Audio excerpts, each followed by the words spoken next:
Já apareceu? Tem alguém vendo? Entra aí. Olá, boa noite, pessoal. Só no aguardo do professor Carlos Henrique para a gente iniciar a nossa live aqui.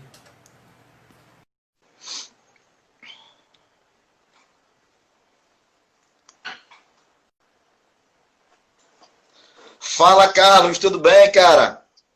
Show de bola. E aí? De Tudo na paz? paz. Como é que você tá? Massa. Tudo na Deixa eu me paz, apresentar tranquilo. aqui. Depois vou passar a palavra para você, para quem está entrando agora, pessoal.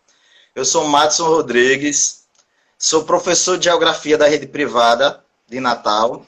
E na rede pública de Natal eu sou coordenador escolar. Sou formado em Geografia e Pedagogia, com especialização em Educação Ambiental. Esse é meu amigo Carlos Henrique, que vai se apresentar aí para vocês. Boa noite, gente. Tudo bem com vocês? Como vão? Mais uma aula aí online, né? Tentado fazer aquele velho debate. Mas enfim, eu sou o Carlos Henrique, sou professor de Biologia, também sou professor de Saúde Pública do Instituto Federal, campus São Paulo do Potengi. Sou formado em Ciências Biológicas, também tenho algumas pós-graduações na área de Parasitologia e Saúde Coletiva. Tá? E estamos aí para o que deve é. Carlos, a gente é amigo já desde 2003, a gente já trabalhou em escola particular aqui em Natal, não é? E a gente teve a ideia de fazer uma live. Oi, Carlos, quer falar algo? Não, é assim, sem falar o ano, viu? Porque vai entregar a idade da gente. Faz tempo. Mas olha só, a gente teve uma ideia de fazer uma live de geografia com biologia para discutir um tema bastante atual, um tema muito importante, independente da série do nível de ensino, né? Desde o ensino fundamental 2, um médio, até mesmo quem vai fazer o Enem, que hoje a gente fala muito sobre a China, não é? Aquele país que é a grande potência emergente, e a gente decidiu que a gente vai fazer um diálogo entre a geografia e a biologia sobre esse país. Então, vários assuntos a gente vai trabalhar, assuntos relacionados à China, que tem uma ligação tanto com a geografia quanto com a biologia, não é? E aí, para introduzir aqui para vocês, né, eu falei que a China é o país emergente, é a segunda maior potência econômica do mundo, ficando atrás somente dos Estados Unidos, mas existem estudos que mostram que no futuro bem próximo, a China vai ser a grande potência econômica mundial, certo? Enquanto os outros países têm um crescimento anual em torno de 2% ao ano, a China já faz muito tempo que vem crescendo na casa dos 2 dígitos, 10% ao ano, 11% ao ano. Então, passou como segunda potência econômica, ficando atrás dos Estados Unidos, mas estudos dizem já chega e passa dos Estados Unidos como potência econômica. Nós estamos falando também de um país que tem a maior população do mundo. A Terra tem mais de 7 bilhões de habitantes. Só a China tem quase 1,5 bilhão, certo? Então é muita gente. Só que também tem um outro país que tem uma população muito parecida com a China, que é a Índia, que estudos mostram que daqui até 2030, mais ou menos, a Índia vai passar da China na população absoluta. A gente vai discutir também por que isso aí, né? É um país que fala que é um país que foi comunista, que é um país socialista de mercado aberto. Eles se dizem isso. Mas é um país que não se diz mais comunista, mas é administrado pelo Partido Comunista. E aí, por que a China está presente na mídia impressa, televisiva, na internet nos últimos meses, né? Desde o final do ano passado para cá, a gente fala muito sobre o coronavírus e o Covid-19. E aí eu vou passar a palavra para Carlos, né, para falar sobre vírus. Eu vou deixar um gancho aí, não é? Foi o país onde surgiu o coronavírus. Falaram que foi sopa de morcego, falaram que foi criado em laboratório, e aí a gente vai falar muita coisa para saber se isso é mito ou é verdade. Palavra com você agora, Carlos. Falar da China, meu amigo, é algo bem complexo. Falar de um país que tem aí um PIB de mais de 12 trilhões de dólares é algo bem complexo. É um país nação, né, um país continente, onde... O terceiro maior do mundo, viu, Carlos? Eu não falei isso. Pois é. O terceiro maior. Exato. Então é um país de proporções continentais, né? E falando um pouco da biologia da China, a gente pode falar um pouco da fauna, pode falar um pouco da flora, né? A flora é bastante diversificada justamente por conta desse país enorme que é a China. Então, diferentes solos, diferentes plantas, tá? Então, é nessa diversidade, nessa imensidão de organismos presentes nesse país, né, que a gente fala um pouco sobre os vírus. Esses vírus, eles são bastante conhecidos porque eles servem de abrigo, aliás, eles ficam abrigados numa gama de animais presentes naquele país. E um deles, justamente, é o morcego. Tá? Esse morcego, ele não abriga só esse coronavírus, o SARS-CoV-2. Muito difícil. Ele abriga, Matson, 6 tipos de coronavírus. 6, os morcegos. Que é o morcego bandeja. Tem vários nomes, vários tipos dependendo da região, a gente vai ter uma mudança diferente. Mas esses vírus eles têm uma característica muito importante, que é a afinidade a receptores presentes em mamíferos, que é uma característica muito peculiar de vírus. Tá? Por exemplo, os vírus, eles infectam apenas células específicas. Então, já que somos mamíferos, morcegos, pangolins, macacos, homens, já que existe uma variedade um pouco menor de proteínas, o vírus ele vai se adaptar a diferentes tipos de mamíferos. Tá? Ele vai infectar o interior das células, buscar fazer com que a célula produza mais vírus. Na verdade, o vírus ele vai escravizar a célula, né? Não entrando aí na questão do RNA positivo, do RNA negativo. Vamos deixar isso para depois, uma próxima aula a gente faz isso.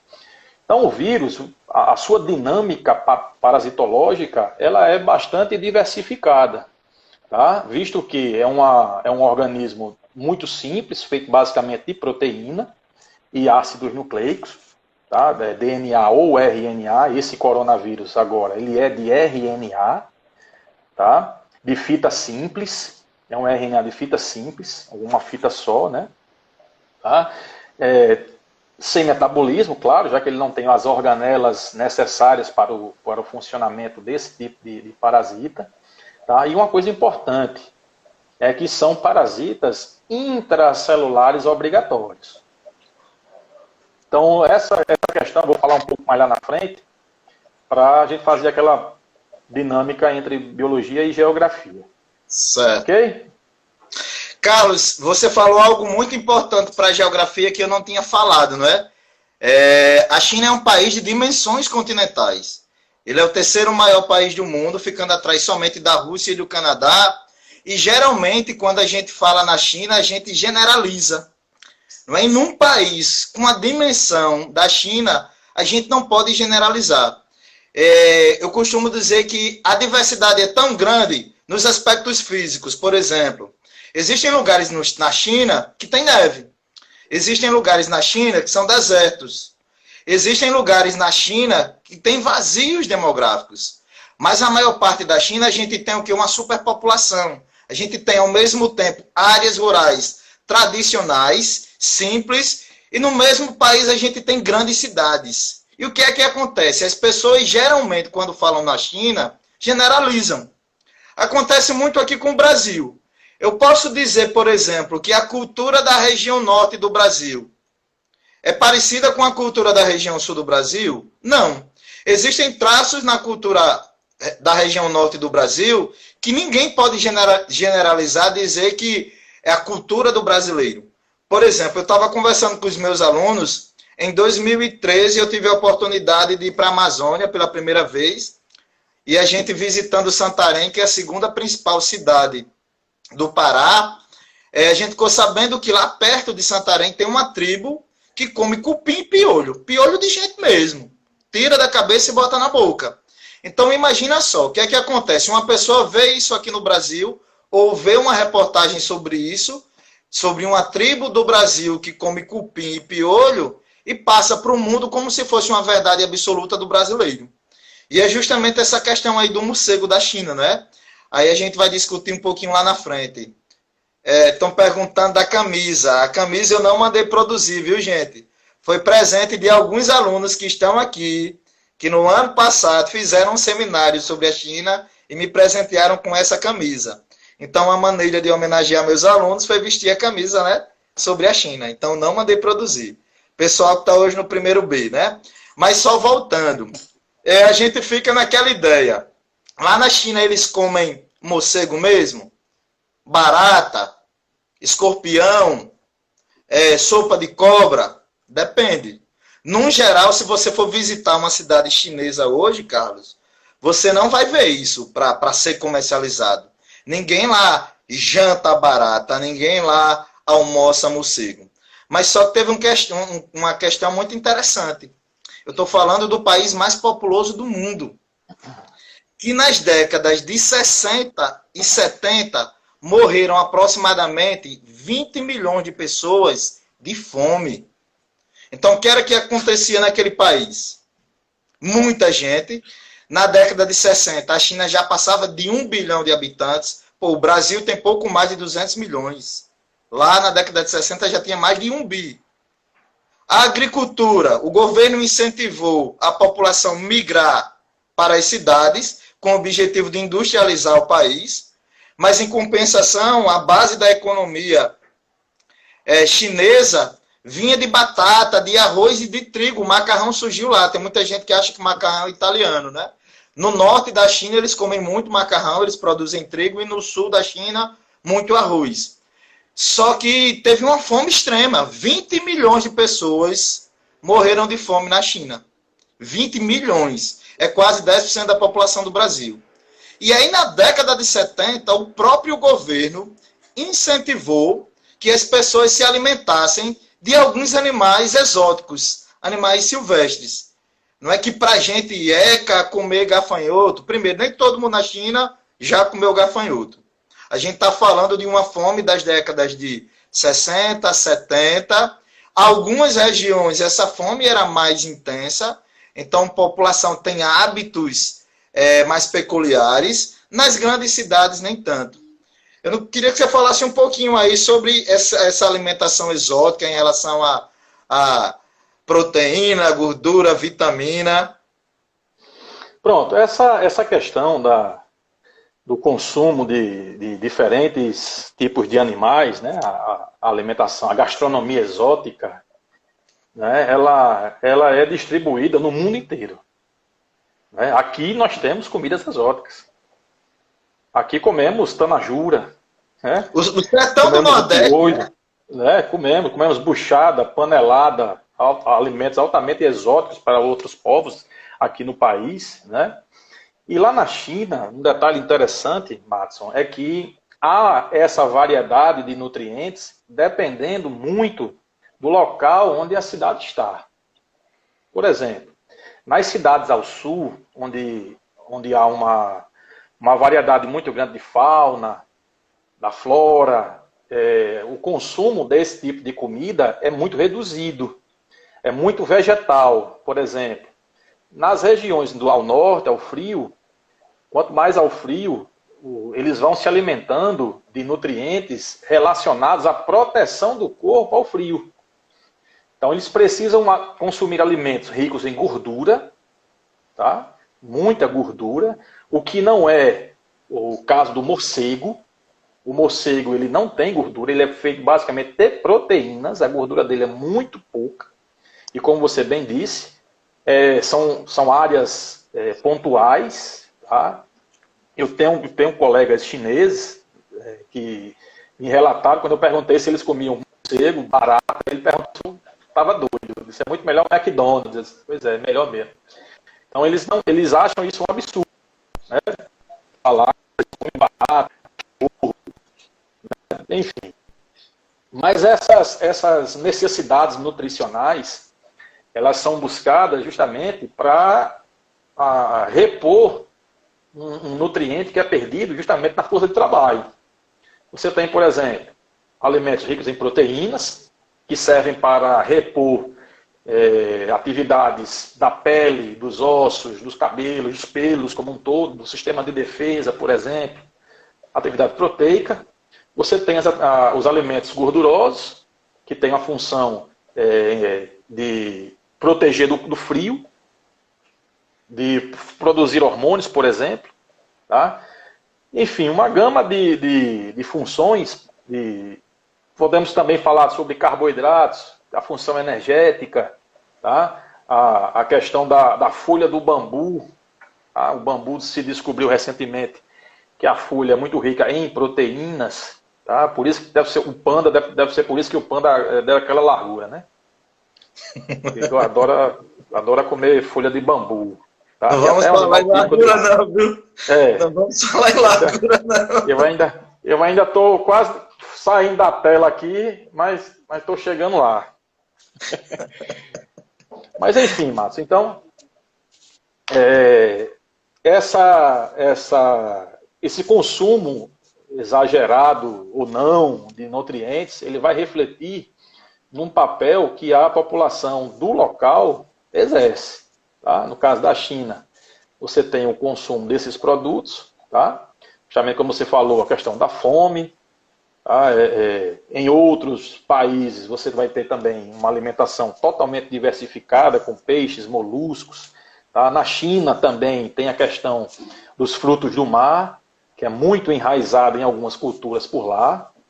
Tá? Enfim, e também a questão dos vegetais. Você falou algo interessante em relação à cultura, né? Dependendo. A China tem 56 etnias. Então, cada etnia tem sua cultura diferente. Não é? E voltando para a questão da fome, não é?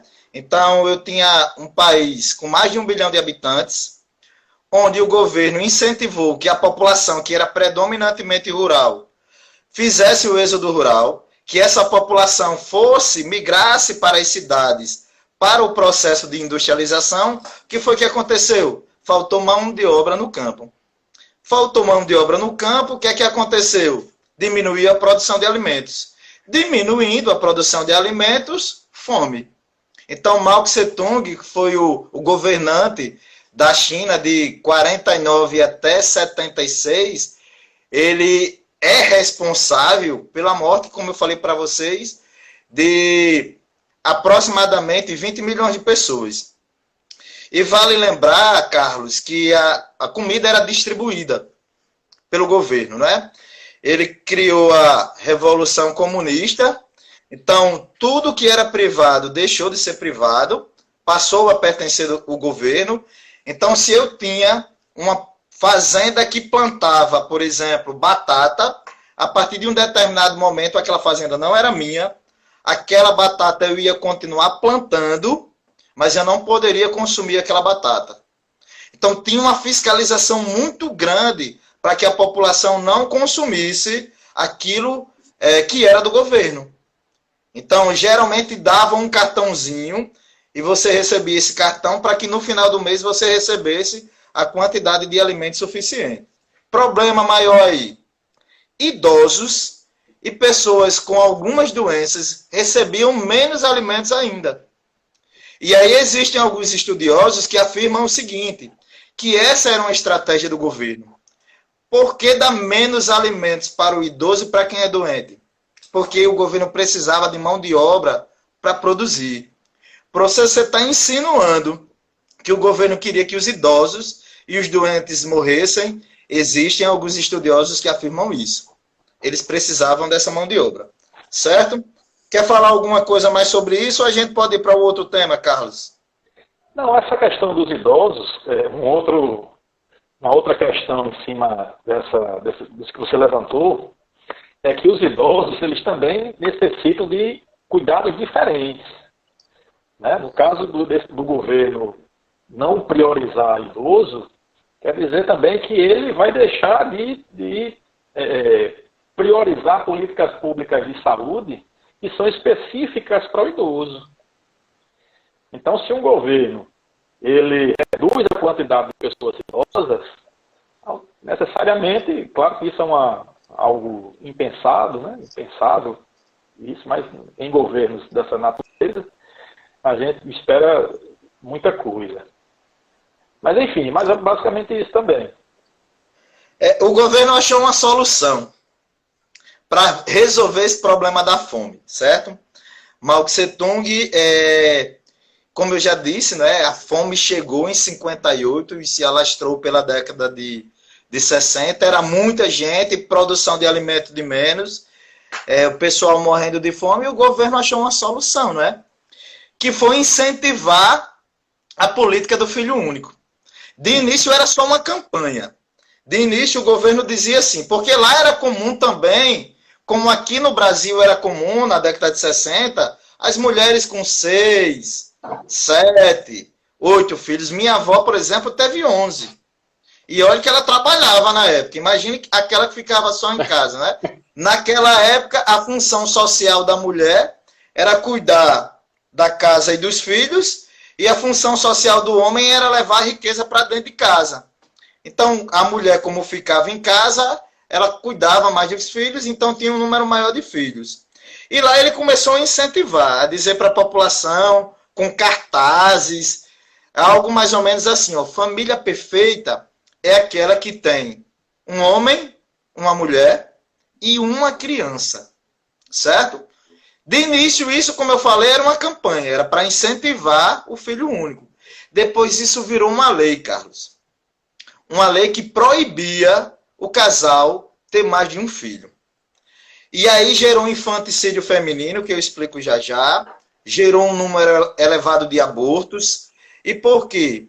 Porque a sociedade, de uma maneira geral, ainda é muito machista. Imagina a sociedade nas décadas de 70 e 80, não é? Se eu sou chinês, pensando agora como chinês, eu sou chinês, vivo no campo, na agricultura familiar, é aquela que precisa da mão de obra humana para trabalhar, não tinha máquinas, não tinha grandes ferramentas, então eu queria um filho homem, certo? Só que o governo só deixava eu ter um filho. E aí gerou um grande número de infanticídio feminino, certo? Principalmente, a gente também não pode generalizar isso, viu, gente? A gente pode chegar assim e falar, o professor de geografia disse que lá na China, quando nascia menino, os pais matavam. Se fosse desse jeito, não teria mulher hoje na China. Mas nas áreas mais afastadas, longe dos grandes centros urbanos, aconteceu um número elevado desse infanticídio. Prova disso é que nos países, de uma maneira geral, a gente tem uma população masculina inferior à população feminina. Não porque nascem mais mulheres que homens, é porque nossa mortalidade é maior. Aí a gente vai discutir isso depois, não é? Também aumentou o número de abortos. Porque se eu podia ter só um filho, eu queria ter um filho menino, a medicina evoluiu com poucos meses de gravidez. Eu poderia saber o sexo do bebê, então antes do bebê nascer, uma menina, eu vou abortar. Curioso que nesse país o aborto era legalizado. E por que o aborto era legalizado? Porque às vezes as pessoas que já tinham filho engravidavam. Mas engravidavam porque não tinha métodos contraceptivos, né? E você vai falar nisso aí. Ele liberou o aborto. Em compensação, já na década de 90 era proibido você fazer exame para descobrir o sexo do bebê. O aborto era legalizado, mas ele proibiu o exame para não aumentar o número de abortos, né? E aí, passo a palavra para você para falar um pouquinho dessa questão dos métodos contraceptivos. Imagine lá, Carlos, a gente na década de 70, 80, sabendo que só podemos ter um filho, tem 4 exceções para isso, que já já eu falo. Como a gente deveria fazer para evitar esse segundo filho e não sofrer multas, né? Porque quem tivesse esse segundo filho sofreria com multas altíssimas. Agora imagine aí uma política de redução populacional em um país que você não tinha, na verdade, o que comer, né? Será que eu compro um método contraceptivo ou eu compro a janta, né? É verdade. Então, assim, era algo bastante complicado, tá? Esses métodos, Márcio, eles são difundidos em todo o mundo, e são assim, bem eficientes. Os métodos mais modernos, eles são bem eficientes. Diferentemente de antigamente, do meu avô, da sua avó, talvez, de seus avós e dos meus, os métodos da época era o coito interrompido, tá? Algumas ervas, tá? Elas eram utilizadas como abortivos, teve relação sexual, você tomar esses chás, tá? Você voltou? Opa, Matos? Pronto. Tô aqui para ir. Beleza. Vai lá, pode falar, porque estão Deu certo. ligando para mim, cara. Show de bola. Tá? O governo, ele não fornecia os contraceptivos. Tá? Isso é uma pergunta aí que tem, né? O governo não oferecia, não. Ele não oferecia. Não oferecia contraceptivos. Ou seja, você tem que ir na sorte e na disciplina. Na sorte e na disciplina. Tá? Para citar uma erva, por exemplo, nós temos a angélica, que é uma árvore em que o seu chá ele é abortivo. Então, quando você tinha dúvidas que engravidou, você tomava esse chá, né? E esse chá fazia o aborto no início das gestações. Tá? Então, era todo um processo químico, eram processos que irritavam a mucosa do útero da mulher, né? Claro, da mulher, e muitas vezes causava até esterilidade, tá? Nas mulheres, e o direito a ser mãe era ceifado por esses procedimentos.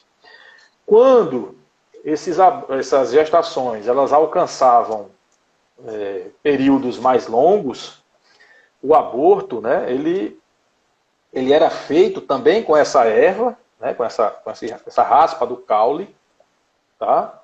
E causava até a morte das mães das crianças. Tá? Como você bem disse, a questão da mulher, nascimento de crianças, de meninas, era um grande problema.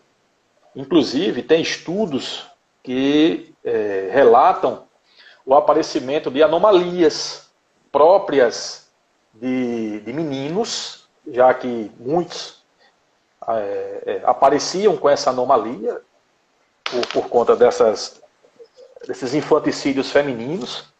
Tá? E as anomalias femininas, as malformações femininas, elas desapareciam. Tá? Então, se você pegar um gráfico e observar doenças relacionadas à mulher, nesse período, nas mulheres, elas estão bem abaixo da média mundial. Enquanto que nos homens, essas doenças elas estão relacionadas a caráter bem maior. Tá? Então, isso quer dizer uma diferença gigantesca de gênero. Então, quando você encontra num país essas grandes diferenças de gênero com relação a doenças, você vai desconfiar ou infanticídio ou cruzamento entre parentes, que é o que não acontece por lá, né? Que acredito. Tá? Então é basicamente isso. Na verdade, Carlos, como eu falei para vocês, a China tem 56 etnias, né? E tem etnia, porque existem regiões que o número de mulher é muito inferior ao número de homem. Existem etnias, a gente também não pode generalizar isso que eu vou falar agora, certo? Existem etnias que a mulher, ela não é de um membro da família. Ela é de mais de um membro da família. Então tem etnias na China que, tipo, é uma mulher para 3 irmãos. Certo? Porque naquela região específica, o número de mulheres é bem inferior ao número de homens. Não é? Aí os alunos geralmente perguntam, professor, quando tinha o segundo filho, o que era que acontecia? Multas altíssimas. Então, geralmente, quem tinha um poder aquisitivo maior, tinha essa opção de ter o segundo filho. Pagava multa mesmo. O governo dizia que o número elevado de crianças ia gerar uma despesa maior na educação e na saúde. Então, ele queria investir em quê? Na economia. Queria economizar esse investimento da educação. Limpa a sua câmera. A imagem está ficando mais... Eu acho que é o celular. Eu acho que tá... Tá um pouco embaçado, realmente. Eu acho que é a iluminação daqui de casa, viu, Carlos? Viu, Luana? Então. É a iluminação. Aí, como eu estava dizendo, não é? Me perdi. Vixe, peraí que também... Multas altíssimas, as multas altíssimas, mas existiam exceções, que você poderia ter mais de um filho, não é? As 4 exceções principais. Você que era da área rural e seu primeiro filho fosse do sexo feminino, já que você precisa da mão de obra masculina para trabalhar no campo, você tinha a opção de tentar um segundo filho para ser menino. A segunda nasceu menina, ferrou. Parou por aí, né? Segunda exceção. Quando uma família, o homem era filho único, a mulher era filha única, eles abriam uma exceção para que esse casal tivesse mais de um filho. Porque existe uma tradição na China para que os filhos cuidem dos pais, consequentemente dos avós, né? Então imagina só, eu sou casado, tenho uma filha. Vai chegar um tempo que eu vou ficar idoso. E minha filha vai cuidar de mim. Só que tem meu pai e minha mãe, meu sogro e minha sogra. Então pensaram nisso também, não é? Nessas crianças, netas únicas, filhos únicos, vão cuidar de 6 idosos no futuro? Então é muita responsabilidade. Então quando o homem era filho único e a mulher era filha única, eles poderiam ter 2 filhos. Terceira exceção. Em algumas áreas onde a densidade demográfica era muito baixa, aí as pessoas poderiam ter 2 filhos. Nas áreas que a gente tinha uma grande concentração populacional, uma grande densidade demográfica, só um filho, certo? E a quarta exceção, que eles abriam mão para mais de um filho, era justamente na situação das etnias. Eu falei para vocês já 3 vezes que são 56 etnias lá na China, mas a maioria da população, mais de 90% da população, é da etnia Han. Então, aquelas etnias minoritárias, aquelas etnias que tinham um número reduzido de habitantes, as pessoas dessas etnias poderiam ter mais de um filho. Certo? Tem uma pergunta aqui. Eles pagavam a multa por causa do segundo filho, mesmo sendo independente do sexo. A regra era um filho por casal. Segundo filho, independente do sexo, multa. Agora lembrem dessas 4 exceções que eu acabei de citar, não é? Na área rural, se o primeiro bebê fosse uma menina, eles aceitavam que você tentasse um menino, então na área rural você poderia ter 2. A questão do homem que é filho único, a mulher que é filha única, poderia ter 2 filhos. A questão dos vazios demográficos das áreas com a baixa população poderia ter 2 filhos. E a questão das etnias minoritárias também poderia ter um número menor de filhos. Certo?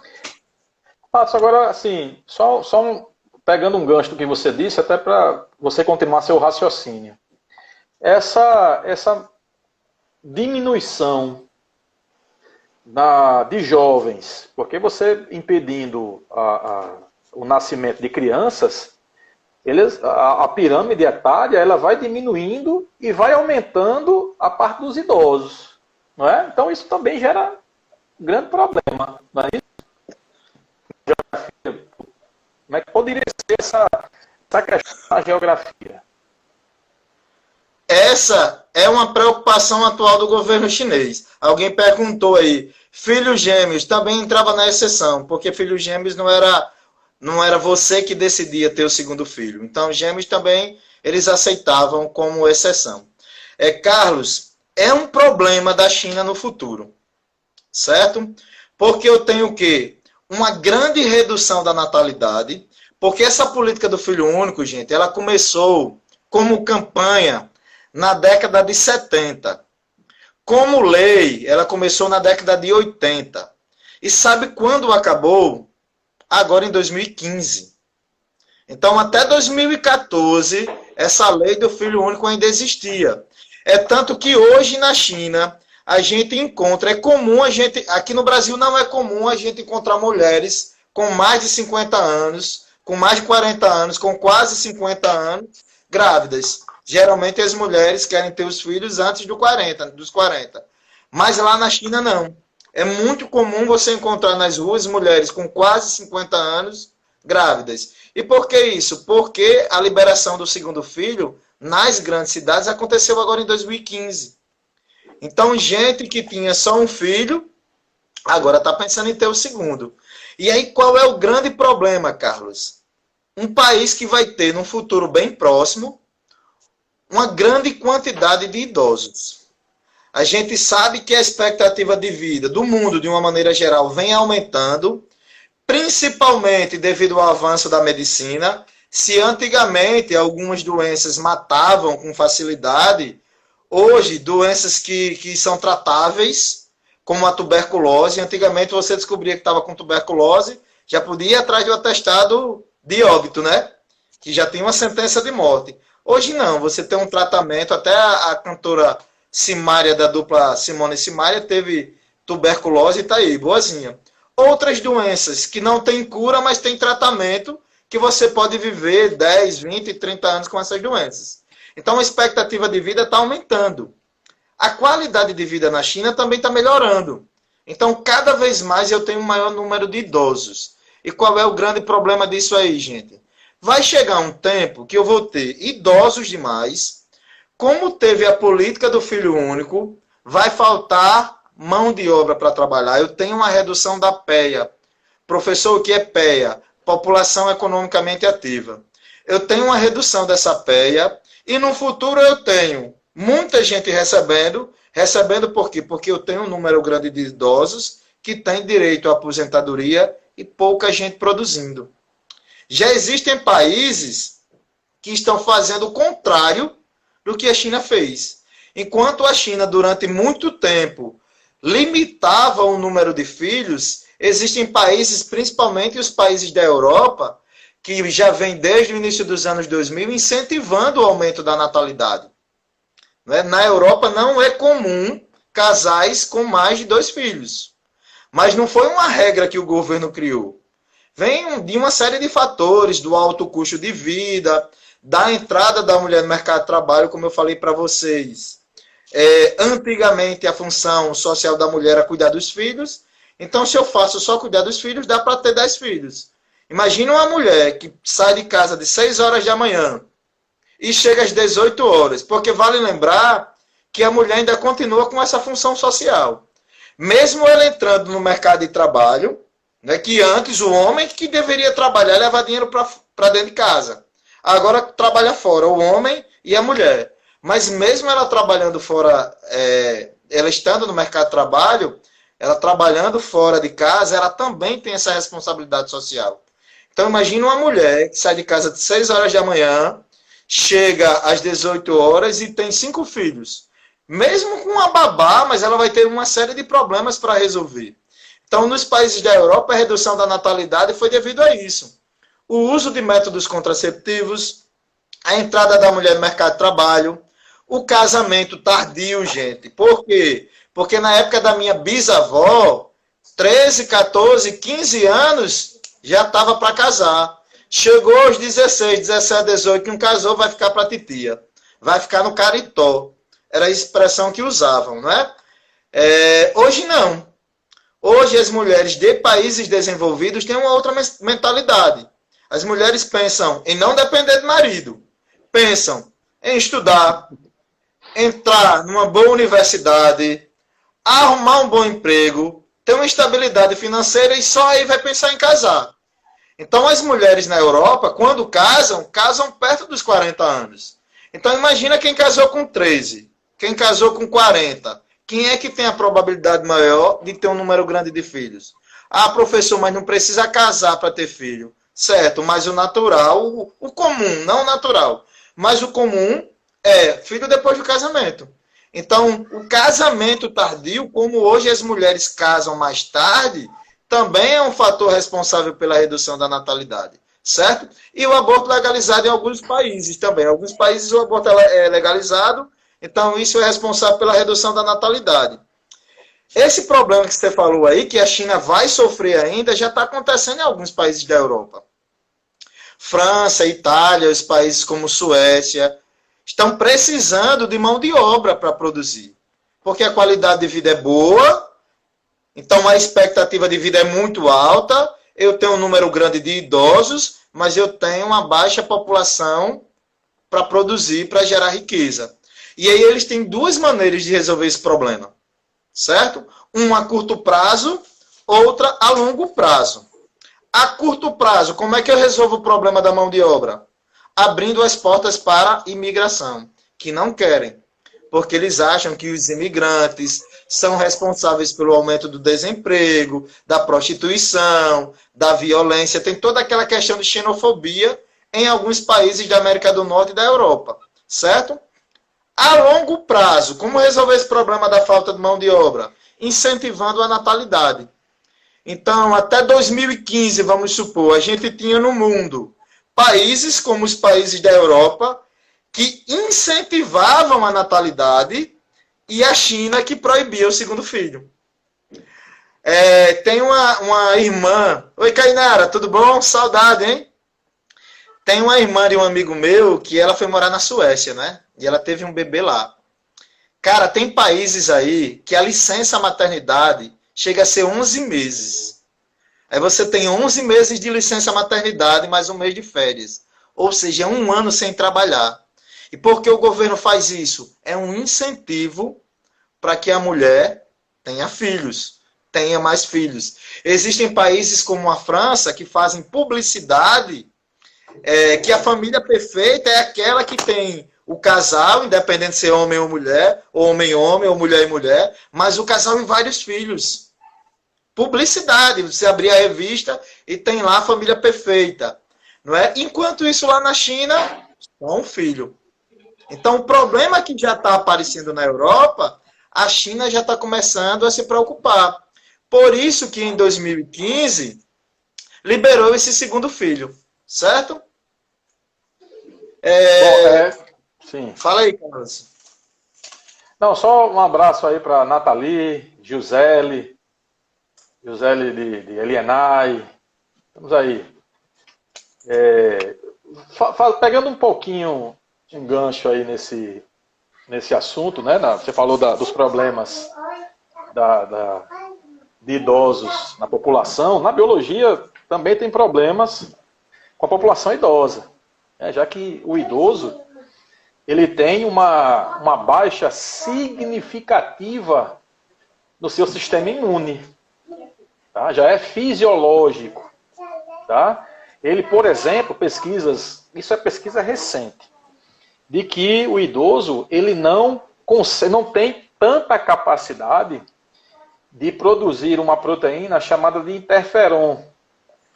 Essa proteína, Matson, quando entra algum invasor, um vírus, por exemplo, o anticorpo libera essa proteína para avisar outras células que ele está sendo infectado. Então há uma redução natural dessa proteína nos idosos e eles estão mais propensos a adquirir doenças da idade. Tá? Então, a imunidade adquirida dele vai diminuindo, né, vai se deteriorando com o passar do tempo. Claro que isso não é uma regra, tá? Existem exceções com relação a isso. Tá? Por exemplo, o vírus do corona, por que é que morre mais idoso? Por que é que a faixa etária acima de 70 anos é a fase mais perigosa? Justamente porque você tem um sistema imunológico fragilizado e o vírus ele vai se aproveitar dessa situação, tá? Causando uma doença na forma grave ou a morte, né? ou o óbito. Tá? Essa questão de vacina, por exemplo, da gripe contra idosos, ela é bastante importante porque uma simples gripe, para a gente, uma simples gripe, para o idoso pode ser algo fatal. Tá? Então, as campanhas de vacinação, por exemplo, que temos aqui, elas são extremamente importantes para esse grupo da população, porque esse sistema imunológico do idoso, ele vai perdendo sua capacidade de produzir tanto anticorpos quanto proteínas que avisam ao corpo que ele está sendo infectado. Tá? Então, numa população idosa, dentro da biologia, esse é o principal problema. Você tem, por exemplo, Itália, onde a população idosa chega a números bem maiores do que o Brasil, você tem uma mortalidade da doença bem maior. Tá? 8, 9, até 10% da população, que é um número extremamente elevado, enquanto que a média de óbitos por Covid no mundo é de 5%. Tá? Então você tem aqui no Brasil uma taxa menor, na Itália uma taxa maior, então a média mundial é essa. Tá? Mas enfim, é essa observação sobre a população idosa que eu queria dizer a vocês aí. Carlos, eu tenho algumas perguntas aqui, eu vou responder logo as minhas, depois eu passo as de biologia, né? Thalia Dantas perguntou, essas mulheres não trabalhavam se tivessem muitos filhos? Thalia, nessas décadas que eu citei, década de 50, 60, até a década de 70, não era comum mulher trabalhar fora de casa. O homem era que tinha essa função social, o homem não fazia nada dentro de casa.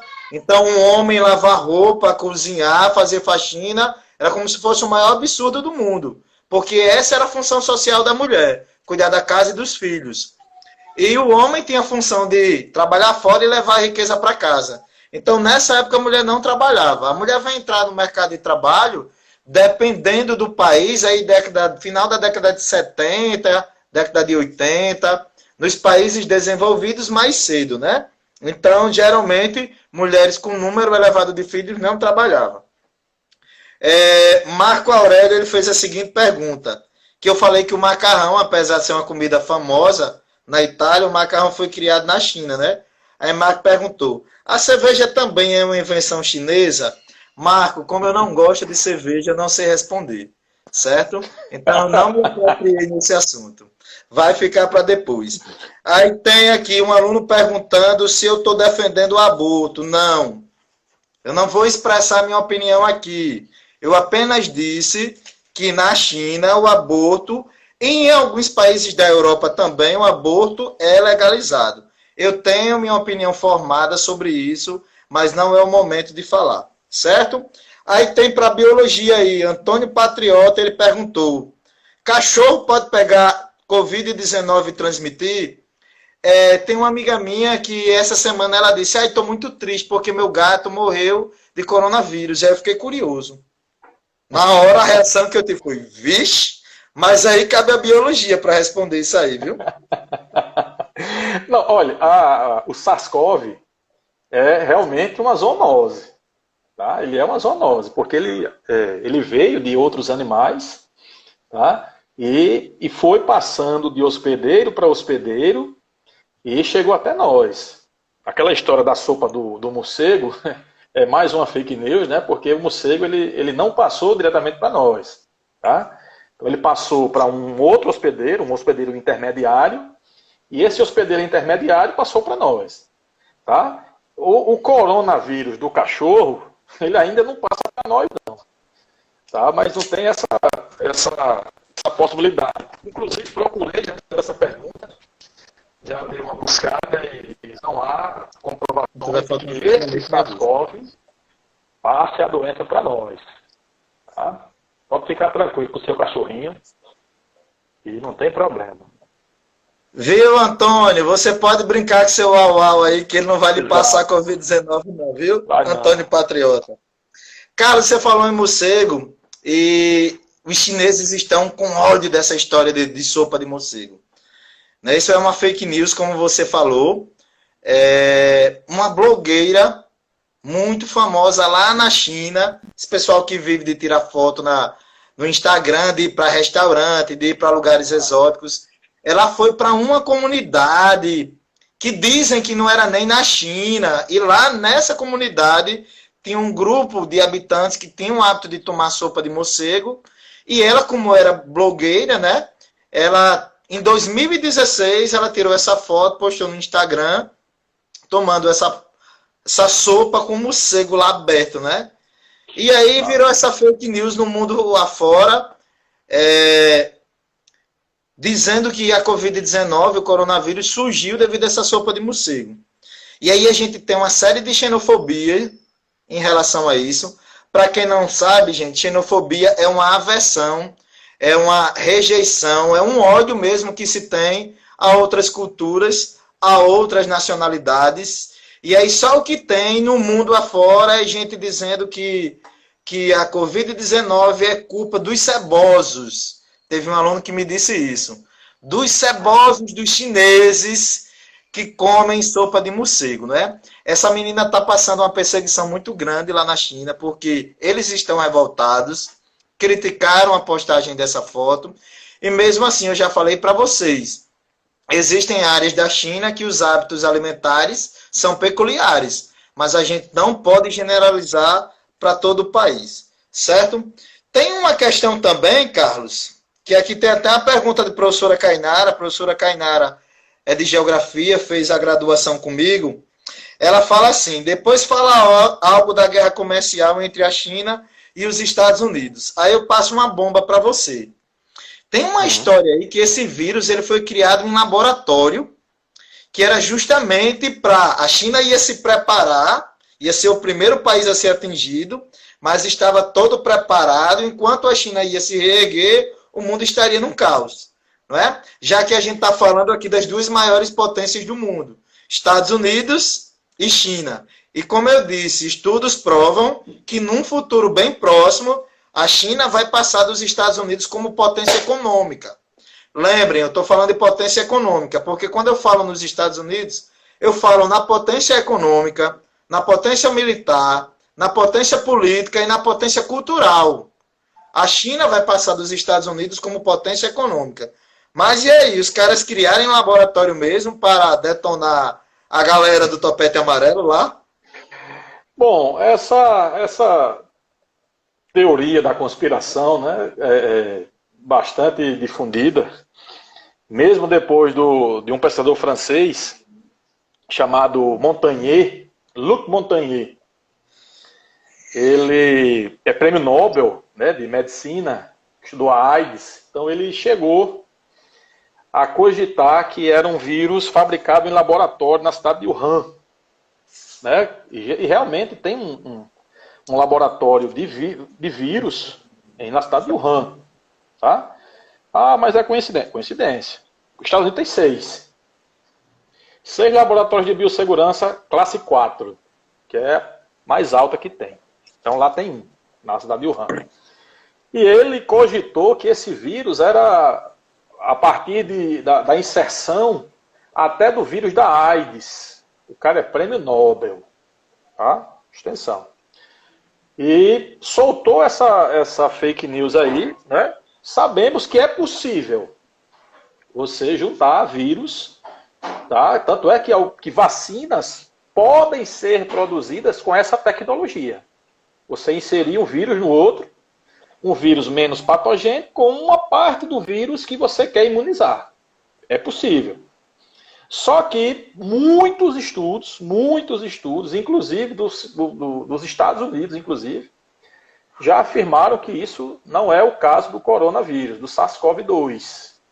Tá? Não é possível não foi possível a criação desse vírus, que ele foi feito realmente de forma natural. Tá? Deixa eu ver se eu acho alguma pergunta também. Mas... Olha aí. Enquanto isso, você me falou, Carlos, que queria que eu falasse sobre a expansão desse vírus com uma facilidade tão grande, né? Que ele se espalhou pelo mundo afora, em poucos meses já virou pandemia. A gente vive num mundo globalizado. No mundo globalizado, a gente tem duas características fortes. Né? O mundo globalizado vem do avanço da tecnologia. Mais precisamente do avanço dos meios de transporte e dos meios de comunicação. E a gente está falando do país que mais exporta no mundo. A China é conhecida mundialmente como uma fábrica global. Muito do que a gente tem em casa e a gente nem sabe, tem lá a etiqueta Made in China. Né? Devido à mão de obra, lá é mais barata, a mão de obra lá é muito barata. Só para você ter uma ideia, O que pagam nos Estados Unidos a um operário por hora de trabalho é em torno de $9. Lá na China, o trabalhador chinês que vai fazer aquela mesma função, ele ganha 23 centavos de dólares. Então dá para pagar um operário nos Estados Unidos e quase 50 lá na China. Então muitas multinacionais abriram filiais naquele país, principalmente multinacionais estadunidenses e multinacionais japonesas, até porque o governo, na década de 80, criou as zonas econômicas especiais. O governo, para atrair indústrias, ele criou uma área, que essa área ele dotou de várias infraestrutura, de China, Marco, não me desoriente, não. China é inglês, cara. Made in China. As zonas econômicas especiais, ele adotou numa área, principalmente ali no leste, no litoral leste da China, ele dotou uma certa infraestrutura com rodovias, ferrovias, portos, teve isenção de impostos para a empresa que abrisse uma filial ali, doação de terreno, então teve o boom. Por isso esse crescimento acelerado da China da década de 80 para cá. Então, como eu falei, é o país mais populoso do mundo. É o país que mais exporta. Então, muitos produtos saem dali para o mundo todo. Comprei uma camisa, uma bolsa, na verdade. Comprei uma bolsa antes de iniciar o ano, pelo um site aqui no Brasil. Eu pensava que eu tinha perdido dinheiro. A bolsa demorou 90 dias para chegar. Quando eu olhei, era made in China, Marco. Made in China. Então, como a exportação é muito grande, como a gente tem uma população que se desloca facilmente, então espalhar esse vírus foi fácil nesse sentido, não é? Um deslocamento de pessoas de um lado para outro. Caionara, eu errei teu nome, Caionara. Eu falei o que, Caionara? Caionara é professora de geografia de Panamirim e do Dom Marcolino. Presente aqui. Tá errando o nome do povo, rapaz? Ei, Carlos, temos 3 minutos. Vamos, é hora de dar tchau, como diziam os teletubbies. Só pegando um gancho aí, fazendo uma comparação, você tem uma outra pandemia, que foi a gripe espanhola, ela demorou 7 meses para chegar aqui. 7. A Covid demorou 1 mês. Então, justamente o que corrobora com o que você acabou de dizer, né? Que a facilidade de transporte de passageiros, de produtos, tá? Então, essa dinâmica de distribuição de doenças, ela mudou consideravelmente, tá? Mas era isso. Pessoal, só para encerrar, essa live é de um projeto do IFRN. Carlos é professor de biologia do IFRN. Eu sou da rede pública e privada daqui de Natal. E é um projeto que Carlos me convidou do IF de Canguaretama. Eu queria que Carlos, para encerrar a live, falasse um pouquinho desse projeto e mandasse um abraço aí para a galera, Vanvan e tudo mais. Bom, esse projeto é um projeto que foi criado justamente para tentar sanar a falta das aulas físicas. Tá? Como sabemos, as aulas estão suspensas, mas também sabemos, Madison, que metade dos nossos alunos, eles não têm acesso à internet. Então, assim, a gente meio que tenta fazer a gente tenta fazer aqui o nosso papel, tá? E essas lives, elas são extremamente importantes, porque elas podem incentivar alguém, né? No YouTube, seja aqui, tá? Flávia, minha fotógrafa aí. Viu? Então, a sua colega Caionara, né? Não errei não, né? Se ela também quiser participar do nosso projeto, se ela quiser participar, esteja convidada a participar, tá? Você passa aí o nosso contato, para que ela possa entrar no projeto. Tem um amigo de literatura aí que eu acho que tem interesse, Marco Aurélio. Pronto. Quantos segundos, Aretuzano? Carlos, a gente tem 1 minuto para agradecer. Vou deixar salva essa live na IGVT, não é isso? Gostaria de agradecer os meus amigos, professores que estavam aqui. Lurdinha, Marco Aurélio, George, Andrei, minha família, meus alunos, ex-alunos lá do Itaes, cara, uma galera do Itaes aqui, Luana, filha de tia Guilma. A gente teve um pico